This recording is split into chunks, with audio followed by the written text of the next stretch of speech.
What have you learned about leadership and how to lead like such a consumer-facing brand, like something like StubHub? I mean, even New York Stock Exchange, maybe one of the most well-known brands in the world, the New York Stock Exchange, and now with StockX. I mean, there's something different about a consumer-facing, a very public brand that interacts with the world every day versus like a software as a service product or a B2B, play, something like that. What have you found has been the difference there?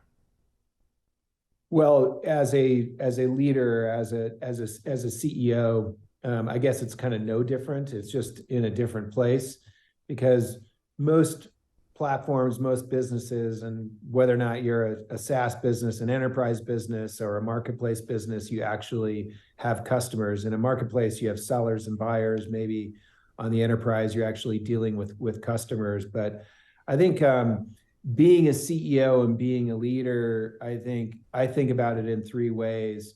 One, the requirement that you have to be committed to personal development. It's just who you are as a person, to be eager to listen, to learn, to develop, to change, to evolve. Number two, really have to be committed to striving to become and be a great leader. And that's about followership, how to drive and influence a team, how to build a team, and then how do you get the best performance out of your organization. And then third, it's really how, as a leader, do you drive consistent business performance, which is always the expectation of a leader, particularly as a CEO. But those elements, I think you got to be committed to all three of those to be successful, no matter what business, what industry, what type of constituent customer that you're serving. To me, those have been themes or threads that have played through in all of the different places where I've had a chance to serve in. What do you do? Let's go through those real quick. What do you do around personal development?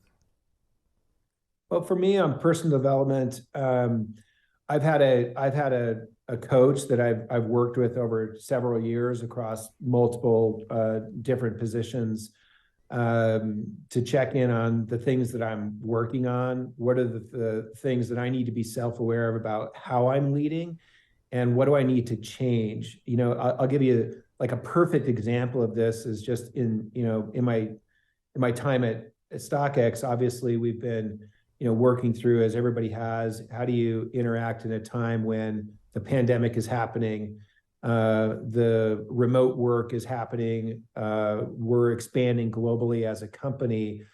There was something new that was required of me as a leader during this time and as a person that I actually had to develop, lean into, be super intentional around, and it was empathy. And it was really having a better, deeper understanding of what it was like to work within StockX, whether you were on the front lines in one of our verification centers coming into work during the pandemic. Was that a safe environment? What was happening around us socially? And it was impacting our teams in totally different ways around the world. And so being empathetic as a leader was not sort of my natural state. And I, through coaching and development, a lot of just intention, leaning into that, not only with my leadership team, but with the company, and showing up as a leader in a very different way than, just being somebody that was performance driven, results driven, achievement driven, which was what I was and I am by my nature. But having to do that in a way more empathetic way was an example of something that, from a personal development perspective, I needed to. But it was also required of me as a leader. Had I not done that, I would have lost followership in my leadership team and probably in the company as well, had I not done that. I like that a lot. I like this idea of empathy and trying to have empathy for every individual who's in the company. And kind of Yeah. putting that's really interesting. And then, once you understand where they're coming from, it probably makes it a little bit easier to lead, or at least better, for sure. Well, I mean, think of the world that we live in right now, and depending on who you are as a leader, but for example, StockX, we have operations around the world. The experience of working in different places around the world is very different. And it can also be very different based on the things that are coming at you based on who you are. And so the way that you're experiencing the world and even the way that you want to be seen and understood as an individual, if you don't work for leaders that can actually appreciate that what I'm experiencing as a team member, as an employee, could be very different than somebody in the same organization because of who I am, where I come from, what I believe in. But yeah, we're all kind of working on the same cause. That's kind of the point that I'm trying to make, is that it is very different for all of us, quite frankly. And understanding the individual and understanding who we are is a really key part of actually bringing the best out of your team and actually getting the best performance out of all of us when we work for a place where we can be seen, we can be heard, but we can also bring our best selves to that. We perform better as individuals. And so as a leader, I think that's what it's required to kind of, bring this success out in people. And it's so missing. Empathy is so missing in today's world, whether it's business or just life. It seems like we've kind of missed that somehow, how important empathy is. Yeah, I mean, when you think about all of the things that are hitting us individually, whether or not it's our phone, devices, email, schedules, the demands of time, it's easy how we miss out by stopping, observing, listening, seeing, maybe the person that you're interacting with on, this call right now. I don't know, Clint, what you're going through right now. Should I spend time understanding that, to know you as a person before we try and dive into important work that we have to do together? I think this is the great challenge for all of us, to actually be more connected and understand each other better, so that we can move faster, so that we can perform better. And the second one, where you say striving to be great and pushing the team and the company to continue to be great, what are some of the things you do in that area? Well, being a great leader, again, beyond just being committed to the personal development, is how you build a great team, and kind of connecting some of these pieces together. Hiring a great team is probably one of the most important things you do as a CEO. And managing that team, like we've talked about, is just critically important. And having great leaders that also have great followership is really important. But how you do that to bring a leadership team together has to be done with great intention. And again, kind of tying this to the empathy point, and particularly working as a global company where I have leaders around the world, but also in a hybrid world where we're not always together in person. Sometimes we are. One of the things that we do, and I think it's now for me, it's just I think it's a best practice, but we start out a lot of our leadership team meetings, particularly my leadership team meetings, with what's called a check-in. It's like, what's true for me right now, personally and professionally. It allows us this opportunity to connect on these very things that are actually impacting us as individuals. And sometimes it goes really deep, and sometimes it's just, hey, this is what's happening in my life right now. But it gives people context for where you are. And when there's that shared understanding of where we both are, then we can actually appreciate the nuances of maybe a difficult conversation or a difficult situation a little bit better, because we're more understanding, appreciative of who we are. And so that, to me, that check-in as a leader, as a leadership team, is a great way, I think, for me to connect with that leadership team, for us to move together as a squad, and to be able to connect and to operate with great efficiency and speed that we need to. But we got to slow down actually for a second to be able to do that. And how do you think about recruiting both leadership team and then as a company, in order to kind of maintain that same cultural fit and everybody driving towards the same mission. What do you do around recruiting? Well, I think actually recruiting maybe starts first and foremost as an organization as to what are your cultural values? What are the things that set your organization apart? What is the expectation of the team? I'll give you just like a super simple, and it may sound like a simple example at StockX. Obviously, we're in this business. It's right behind me. Um, one of the very first things that anybody walking into any meeting is going to do at StockX is going to be just a little glance down. Is going to be, what are you wearing? Like, what sneakers are you wearing? And it sounds silly, but a lot of times in the interview process, and this is for C-level positions, can you get passionate around what we do? And I've had leaders that actually, they don't show up with any heat, with any passion, without any passion for what we're doing, and they lose credibility instantaneously. So for us, like the cultural side of that is actually living a bit of our brand and flexing that in a certain way. But it actually establishes immediately your credibility in a room. And again, seemingly in most organizations, like maybe that wouldn't be a requirement. For us, it's like, hey, you actually kind of need to do this.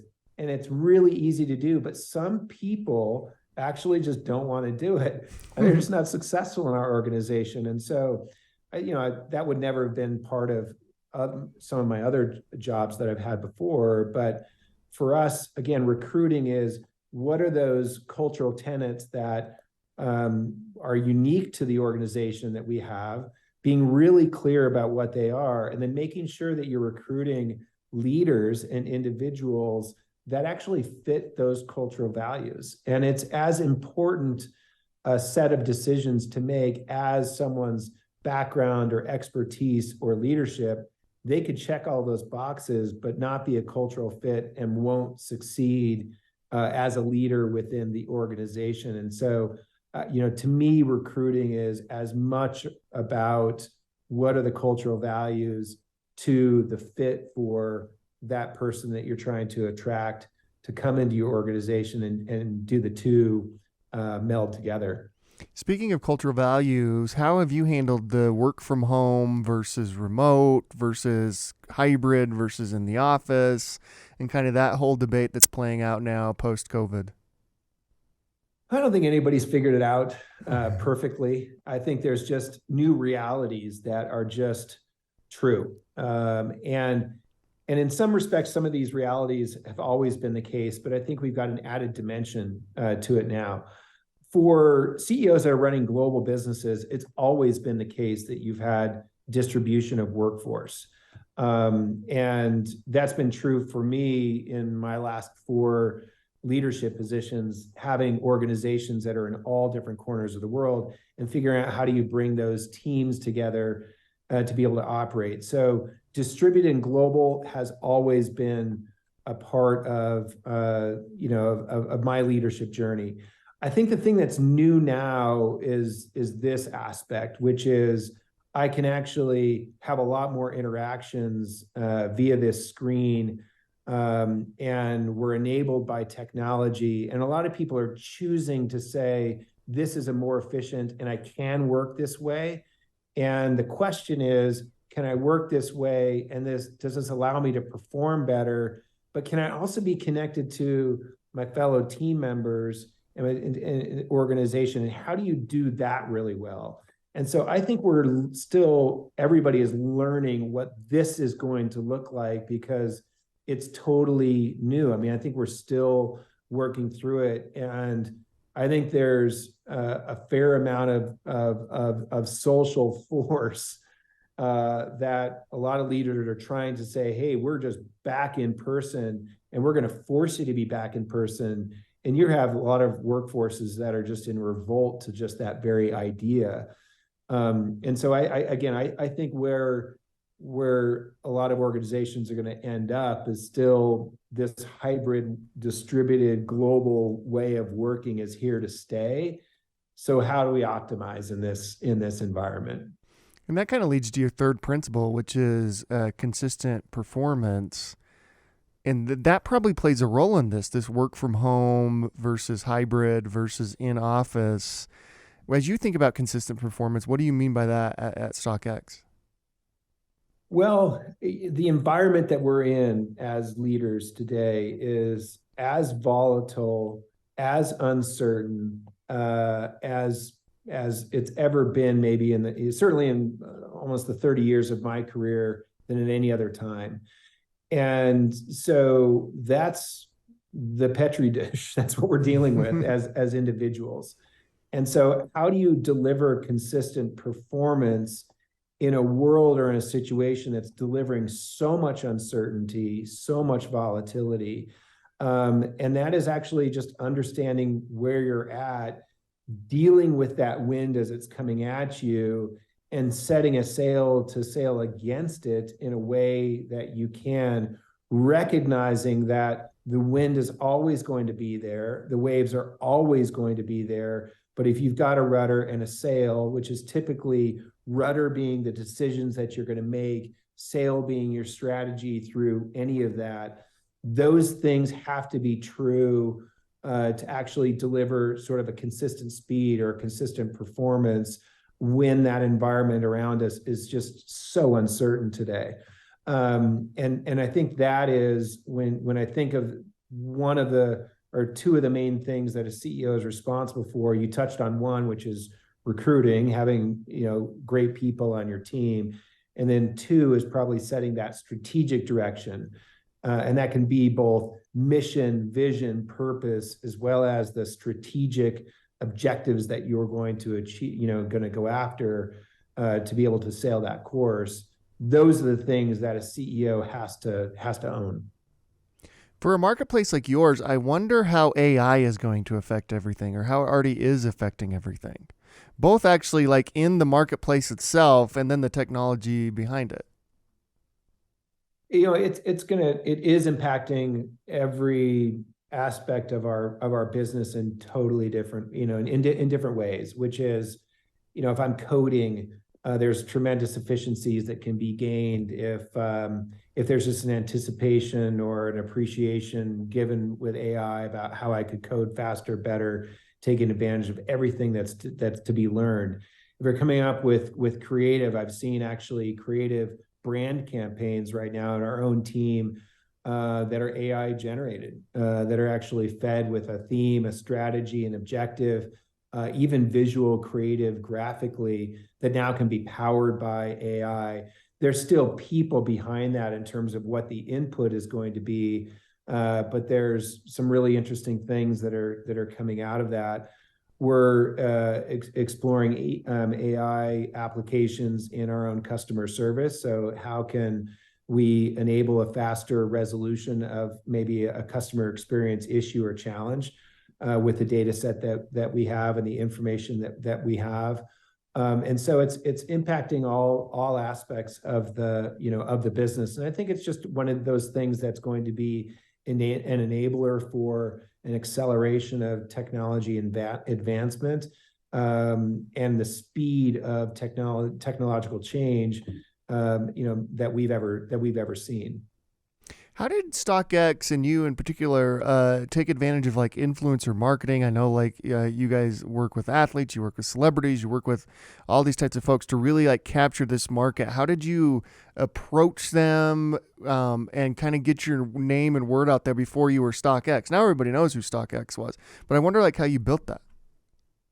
Well, I was an early investor, not founder of StockX. And you look at the very early days of StockX, it was obviously a new commerce experience that we were starting with, a real-time marketplace, product-based experience, this idea of verifying the products that trade on the platform. But if you looked at the early investors in the company, a lot of them were actually celebrities that also happened to be, enthusiasts of the space. That could have been Eminem or a Mark Wahlberg. Those types of individuals that were super passionate around what StockX was doing, but also had the foresight to be quite frankly, earlier investors than many of the venture capitalists that are actually now in StockX as well. So the early part of StockX was also about, just getting, a flywheel of adoption and excitement around what StockX was doing.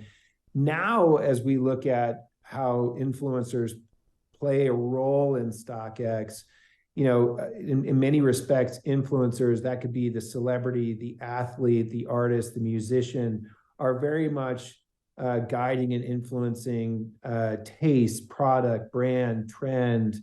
And some of that are trends that we draft off of, which is being set by brands and collaborations. And some of it are very specific to StockX, where we might be working with an influencer to say, hey, here's the collection or the personalized interest that's available on StockX. And it's more of a StockX sponsored thing. But the whole idea of influencer marketing, is obviously taken off so tremendously over the last couple of years. But for StockX, it's so in the wheelhouse because we cater to a next generation audience, which is typically under the age of 35, but we're also trying to reflect and look at the world through the lens of what our customers think are the most sought after items and products that we should have in our catalog. And so we have to stay in front of those trends and be really connected to those that are influencing those trends every day. I would think that given your market is 35 and under, that might be one of the only ways to get in front of them, right? Yeah, I mean it's a big way. We have a lot of customers now. I mean, 30 million people that come to the site every month. They come to our site via various different channels. I mean, it can come direct because we're a recognized brand and name. It could come through search or query or performance marketing channel. But they're also influenced by what they see in the media, in enthusiast groups, in forums, as well as what we just talked about, those that are influencing tastes and trends. So there's a lot of different things that are going on that drive interest in the platform, and we and our marketing team particularly is looking at all of those channels and figuring out, where do we partner? Where do we need to spend? Where do we draft? And it's super dynamic. How do you think about StockX's future?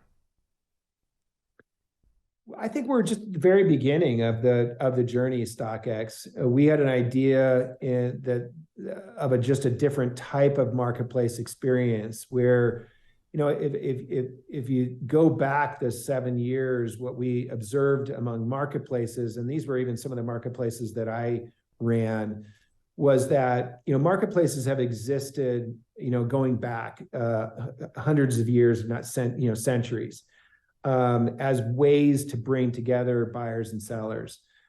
What StockX really innovated around was the consistency of a product experience where the buyer and the seller didn't have to see each other and didn't have to see the very particular product itself, but they wanted to know that it was a really consistent experience of the product that they wanted. And so StockX performs this service of being in the middle of that transaction to ensure that product that the buyer and the seller either buying and selling is actually verified for what they think they're doing. And so that was what I would call the first phase. As we look at the future, we're really trying to unlock an opportunity where we can now provide a service to our sellers and to be able to platform to eliminate a lot of the hassles associated with selling on a marketplace, which is in managing inventory, managing transactions one by one. Where do you store all of your product? We want them really focused on acquiring great product and then selling on the platform. So we're doing a lot around fulfillment and logistics around our global network. And then on the buyer side, we just see tremendous opportunity to reflect current culture in multiple different categories. And that's for us started with sneakers, but has expanded into accessories and collectibles and apparel and electronics and other things that kind of meet this idea of what is current among this type of customers. And I'd say the last piece is just the global nature of our business, and that's been the most exciting, part of our growth and our trajectory, is just trying to create a seamless experience and the same experience for a buyer, no matter where you are, anywhere in the world. And that's actually been incredibly challenging, both technologically as well as logistically. And that's going to be a big part of our growth into the future. Scott, I can't thank you enough for coming on, sharing your wisdom, all your experience, and everything you're doing here. We end every interview at CEO the same way. At CEO.com, we believe that the chances one gives are just as important as the chances one takes. When you hear that, who comes to mind for you that gave you a chance? I think people always think of a CEO as always being on the top of the ladder. I actually think I'm not at the bottom, but I'd say every position that I've had, I've just kind of described it as 6 acts, but every opportunity I've been given to lead was given by somebody who made a bet on me, or took a chance on me. And I'm incredibly grateful for all of the people that have made a bet, or have made a decision that I'm the right person for that role. And so for me, I've really strived throughout my career to actually deliver on being the person that I was hired to be and exceeding that expectation. But it also means that everywhere that I've been, I've really tried to be the best and succeed at where I'm planted at that moment.